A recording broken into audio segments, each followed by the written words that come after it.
Hello, everyone. Welcome to a moment in time in history. Today, I want to talk about President Lincoln, Emancipation Proclamation. We know that Abraham Lincoln was born on February 12, 1809. We know he was shot at Ford's Theater in Washington, D.C. by John Wilkes Booth on April 14, 1865. Disappointingly, he was there attending a play titled Our American Cousin, written by Tom Taylor. And he didn't die that evening, but he would die the very next day on April 15th, 1865. Now, there are more than 14,000 books that have been written about Lincoln, so there are many interpretations that one is likely to develop about him. But we must remember there are many facts that cannot be hidden or ignored. We know that Abraham Lincoln is forever tied to his many debates with Southern Democratic Stephen A. Douglas. Their battles were known for the U.S. Senate and for the state of Illinois, to include the presidential election of 1860, in which Lincoln defeated him. Although Lincoln didn't defeat him for the race for Senate, but he was able to defeat him for the presidential nomination. Lincoln served as the United States president from 1861 to 1865, and disappointingly, we have to open our arms to Andrew Johnson, and that is a whole nother topic that we will not get into. Now, I just want to let you know some things that you may not know. Lincoln is one of the first presidents to ever appear on a United States coin. This happened in 1909. The year is significant because it marks the 100th year of his birthday of 1809. Remember, as I said, he was born 1809.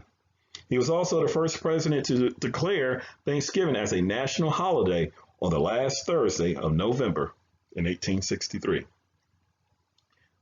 Now, I want to talk briefly about the Gettysburg Address, and I think it's very important. And this is going to be an address that's going to take place at Gettysburg, Pennsylvania. We all know in Gettysburg, Pennsylvania, is going to be the last time that the Confederate soldiers will invade the North. All right, they will never be able to invade the North territory thereafter. So this is going to be the battle where Confederates will not be able to invade the North again. And this is a special event where Lincoln was not the guest. He was a guest speaker, but he was not the original guest speaker. The real guest speaker is going to be Edward Everett. Edward Everett, a man who is prominent. He was a Harvard College president. He was president at Harvard University. He was also a ambassador to Britain, Secretary of State. He spoke very well. He knew how to use his words eloquently. He's going to speak for more than 2 hours, yet no one is going to recall what Mr. Edward Everett ever said.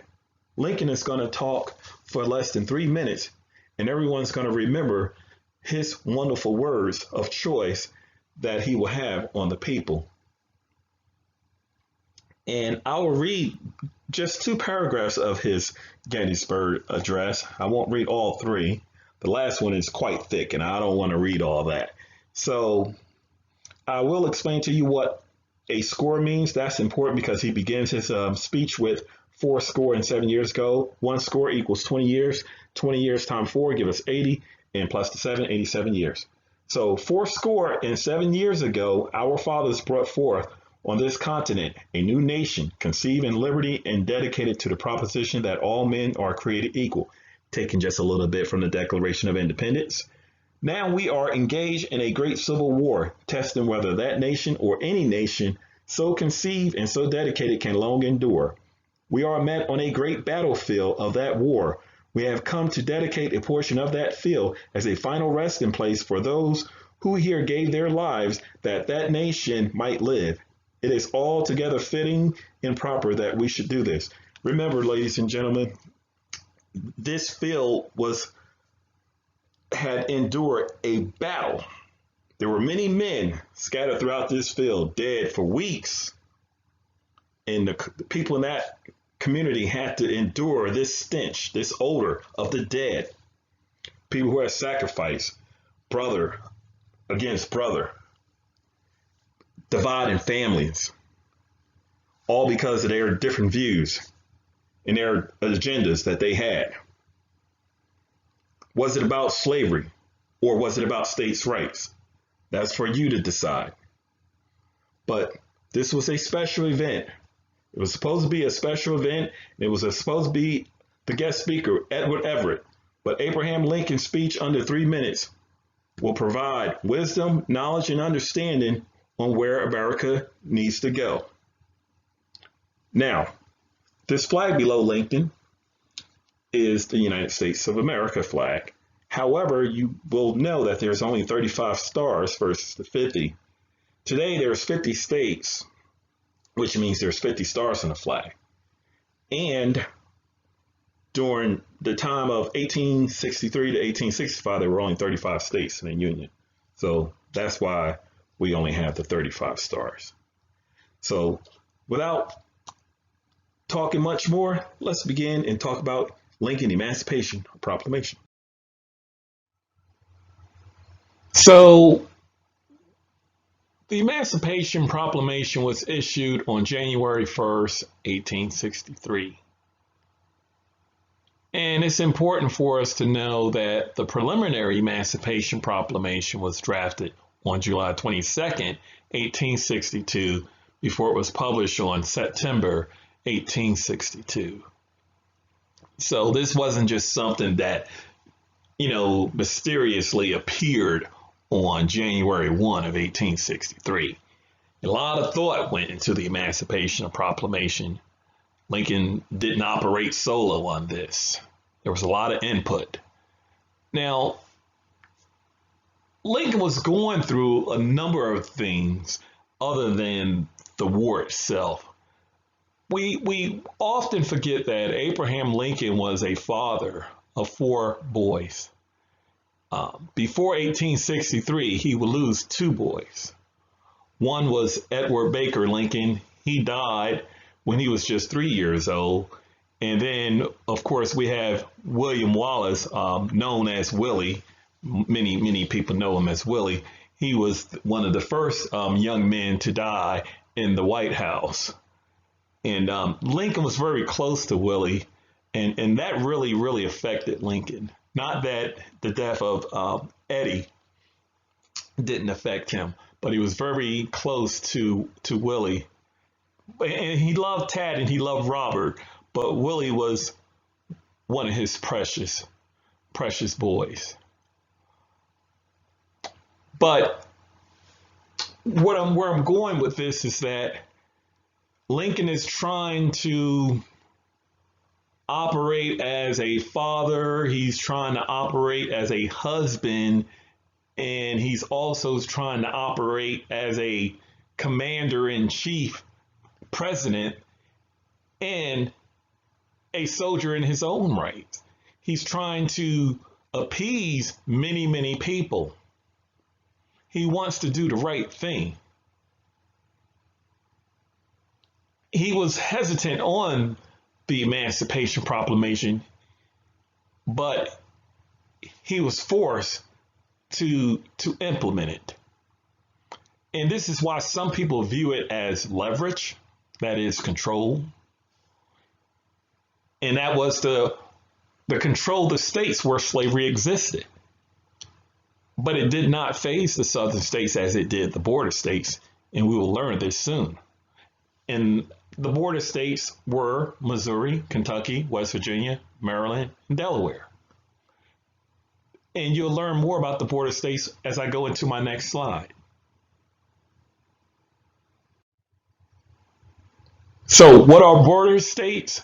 Well, these are states, these are southern slave states that border northern free states that did not succeed, or you can say leave the Union. Okay, they thought about leaving the Union. They wanted to leave the Union, but then at times they wanted to stay with the Union. They were indecisive. Now, Jefferson Davis, you see to my left, and before I continue reading, I'll just introduce you to Mr. Jefferson Davis. He was the first president and the last president of the Confederate States of America. And he's an important figure that we should recognize and know much about. He was also born in rural Kentucky, as Lincoln was. Jefferson Davis served as president of the Confederate States of America from February 9th, 1861 to April 9th, 1865. April 9th, 1865 obviously was the end of his presidency because it was a historical day where General Robert E. Lee surrendered to General Ulysses S. Grant in Appomattox, Virginia. So now, had Jefferson Davis, getting back to the Emancipation Proclamation, had Jefferson Davis, the leader of the Confederate soldier, rejoined the Union, the Emancipation Proclamation would have likely not been issued. Why? It would have ended the war. There was no need for the war to continue if he rejoined the Union. We have to remember, Lincoln was all about preserving the Union, protecting the Union. He was indifferent about slavery. He wanted to contain it in the southern states, and with the hopes that it will die out. That was his way of putting the flames out. And it would have died out. It would have taken time, but it would have died out if it was only contained in the South, because people in the North did not want it, and people west of the Mississippi did not want it in those territories. Remember, those territories were primarily reserved for Europeans, and at that time, the Irish and let me think here. It was the Irish and Germans. Irish and Germans. There it is. Had to recall. Had a little brain fart there, but I recalled it. So the Germans and the Irish were taking over those territories, and although there were African Americans there as well, but those lands and territories were reserved for Europeans.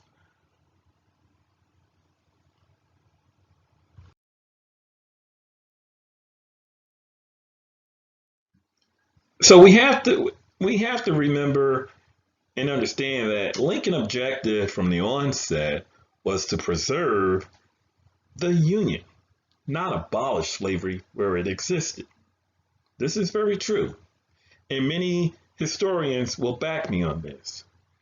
He was clear about keeping slavery contained in the southern states and preventing it from spreading into the western territories and into northern states, although it had already ended in those northern territories. But this was before the Civil War had begun.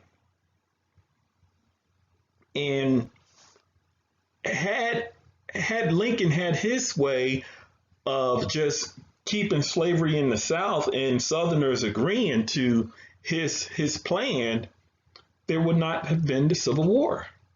And slavery would have ended. It would have died out. Because you had the few African Americans that had fled out west of the Mississippi, who saw better opportunities for them, that is freedom, job opportunities. This is where we get our first original cowboys in that area. This is where we get people fleeing to states like Kansas.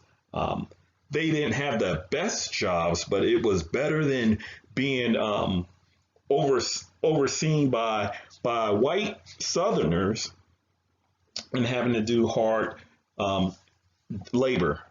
So this is how we get our first Black African American cowboys.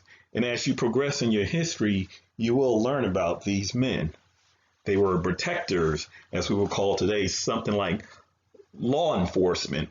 They protected those new settlers from the Indians. Remember, we were invading Indian territories when we went out west. But that's another topic. We won't get into that. But the key here is to understand that Lincoln was about preserving the Union.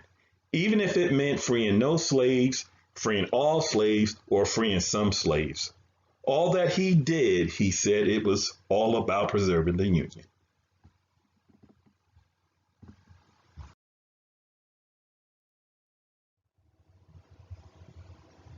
We have to understand, and we should know, that slavery no longer existed in the New England states and mid-Atlantic regions before Abraham Lincoln was elected.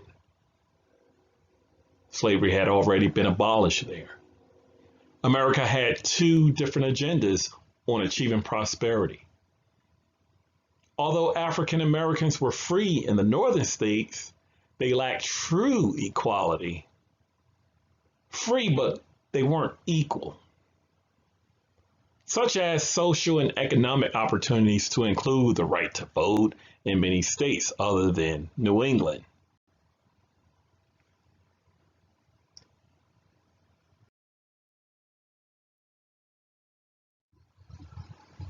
So, what does it all mean? What does the Emancipation Proclamation actually mean?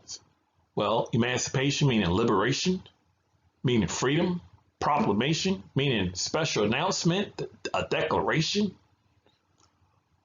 The Emancipation Proclamation was an executive order that freed African Americans from slavery in the South only. It did not apply to border states. It did not apply to Western territories. It did not apply to those states in the North, although those areas had pretty much done away with it. But where it really hurt and where it really failed many people of color was in those border states where slavery existed. Emancipation Proclamation was not effective in those areas. So we're going to find out what really freed people from bondage, what really freed those who were under contract of the indentured servitude.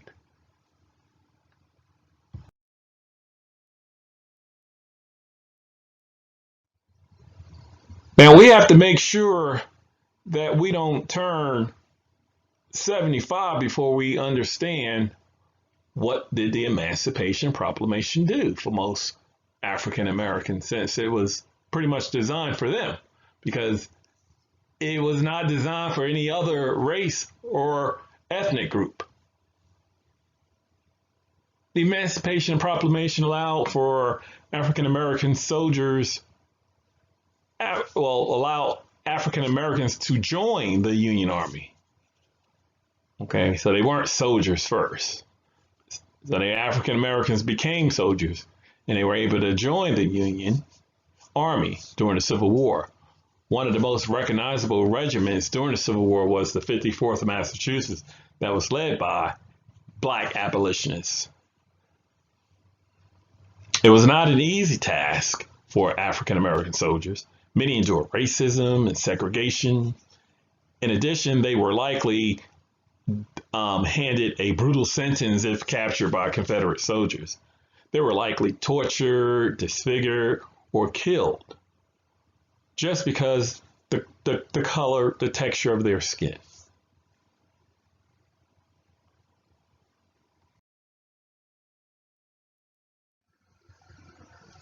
African Americans were not provided equal medical treatment and salary. Think about that. You're fighting in a war. This is the Civil War. And you can't even get medical treatment. You can't even get the same salary as those of white men. You're not being treated equally. You're being discriminated against. There's so much hatred towards you, even in those states where slavery did not exist. You were not truly welcome. There were plans to send you back to Africa.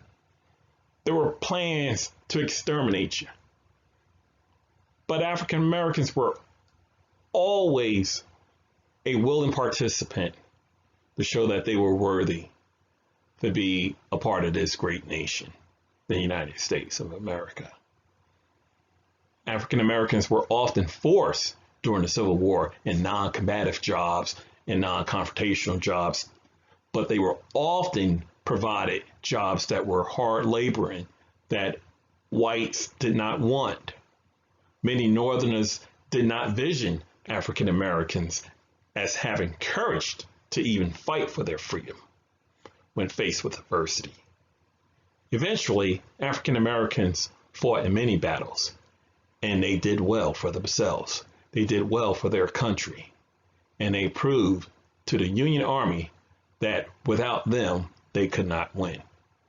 So it was a united front that made the Union soldiers victorious over the Confederate Army.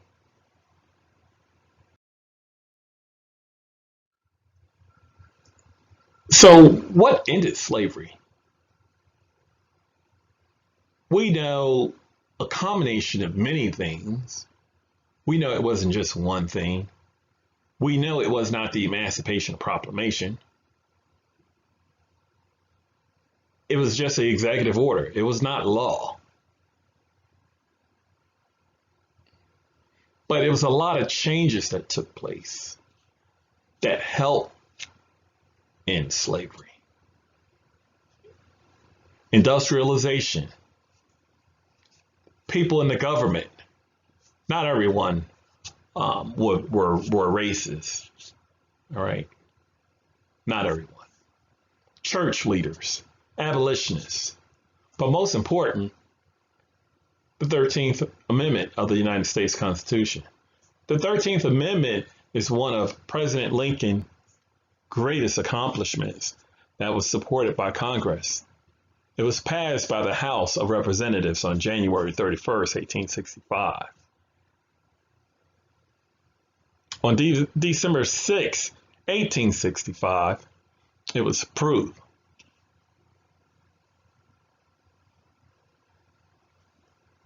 Although Lincoln had passed away, but he got it pushed through the House of Representatives.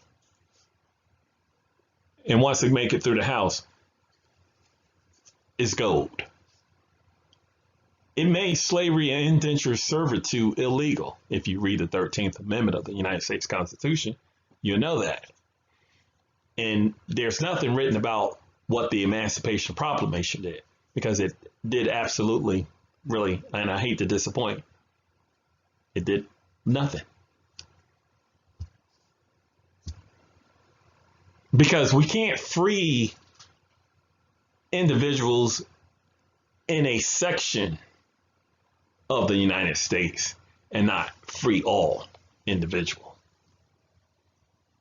Because slavery still existed in the border states. Although they were part of the Union, there were still slaves there. What about those people? If slavery, if the slaves were freed by Lincoln, then why did we still have people that were slaves in those border states that I mentioned previously?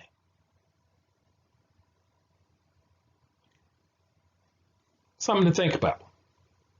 So it's the 13th Amendment that freed the slaves, not the Emancipation Proclamation. Thanks for watching, folks.